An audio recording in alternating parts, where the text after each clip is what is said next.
to rank them by level of riskiness and consequence so that you can prioritize them in the order of how you want to tackle it, right? So this way you will be able to spend the least amount of time identifying and tackling the riskiest assumptions. So how do you identify assumptions?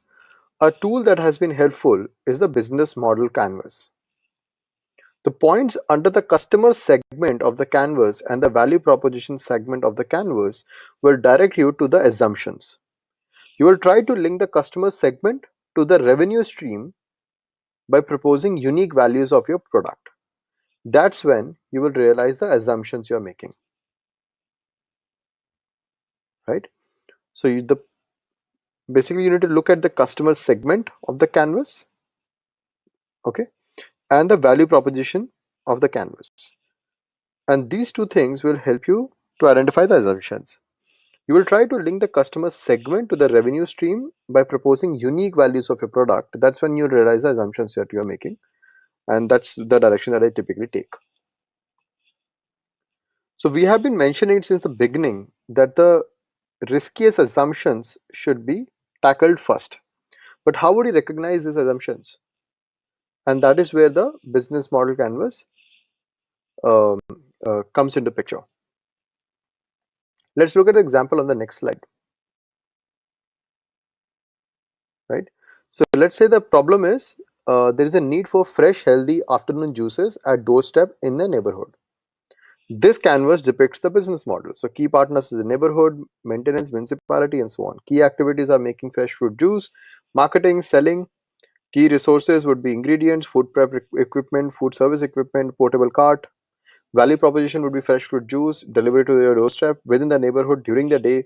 No added sugar, no preservatives. Right. The customer relationship is personalized relationship. Customer segment is stay home individuals who are looking for healthy, refreshing drinks to be served at their doorstep. Right. Now I can go on, but as you can see, I made many assumptions. Like my customers will be stay home individuals. My customers would buy this product through social media. So I'm assuming that my target audience is well versed with social media. This can be risky as I've chosen sale through social media as a distribution channel of my product. What if my audience belong to the baby boomer population and are not well versed with social media? Then I run a risk of stunting my sale, right? So when you start connecting the dots, that's when the assumptions start popping up. And you can make a list of them and you can identify the one which you are least confident of. That typically becomes the riskiest assumption. So my suggestion here is to be very, very cautious about your assumptions, the inherent and the non-inherent ones. Question every single detail that you might have not so focused on. Make sure that a, you have some data or you have some thumb rule that backs up your assumptions.